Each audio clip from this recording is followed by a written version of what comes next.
Carbohydrates can be produced in photosynthetic organisms from inorganic molecules, carbon dioxide and water. And for heterotrophs, they can acquire carbohydrates from photosynthetic organisms or produce from organic molecules some of these carbohydrates.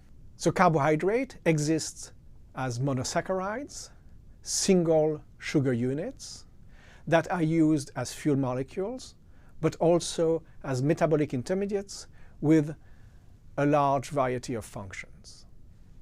They also exist as complex polymers, called also polysaccharides or complex carbohydrates, and these are used for energy storage in all organisms and for structural function in plants. The goal of this video will be to describe the structure and chemical and physical properties of monosaccharides. In general, monosaccharides are described as linear structure, in fact, unbranched linear structure, that contain between 3 and 6 carbons. They also contain a carbonyl group and several alcohol functions. When the carbonyl group is at the end of the molecule, it becomes an aldehyde, and the monosaccharide is called an aldose. And usually, the name of this monosaccharide ends in -ose, for example, glucose.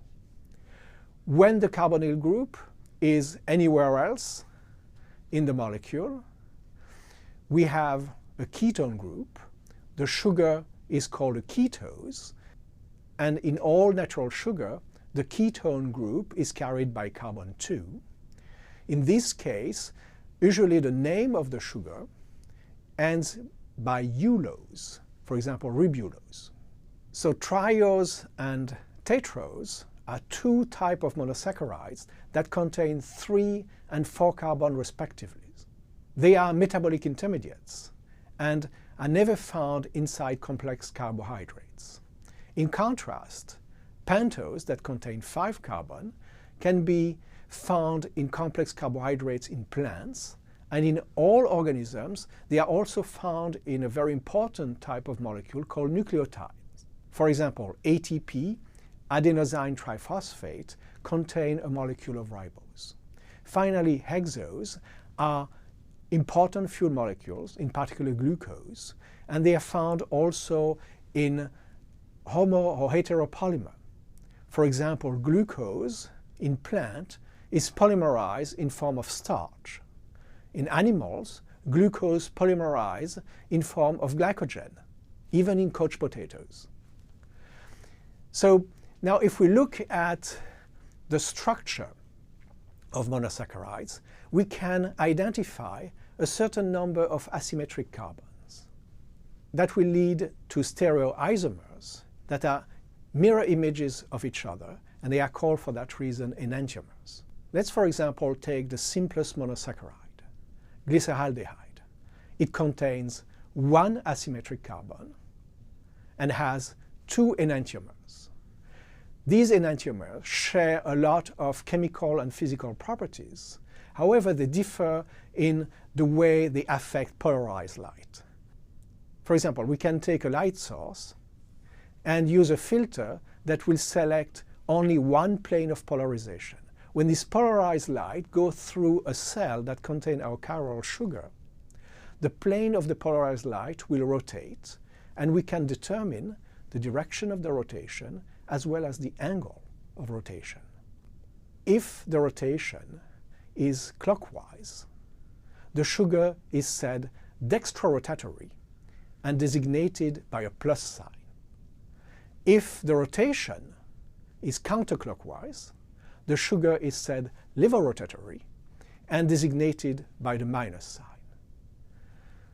There is also another nomenclature called the D and L series. And this nomenclature was established by Emil Fischer, the same person that came up with the lock and key mechanism for enzymes.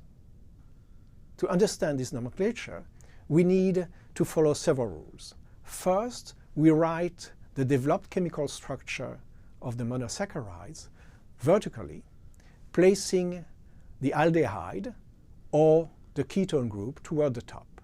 Then we can number our carbons starting from the top, in the case, for example, of galactose, from 1 to 6. We then identify the asymmetric carbon.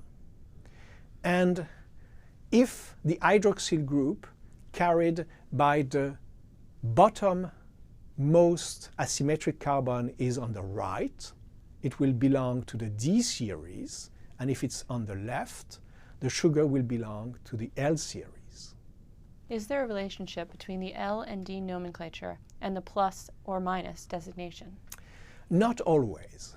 In fact, the L and D assignment by Fischer for glyceraldehyde was arbitrary. Fischer was lucky because D-glyceraldehyde is dextrorotatory. But for example, L-fructose is dextrorotatory. So the D and L series is a convention based on glyceraldehyde that does not take into account the actual optical properties of the molecule. Now, we can try to figure out the diversity of monosaccharide in living organisms. And we'll focus, for example, on the diversity of hexose in nature. In fact, there is a limited number of hexose that exist in cells. Most of them belong to the D series. If we start with glyceraldehyde, which has 3 carbons, and just add 3 carbons to create an hexose, then we can see that we have, in fact, 8 possibilities of D-hexose.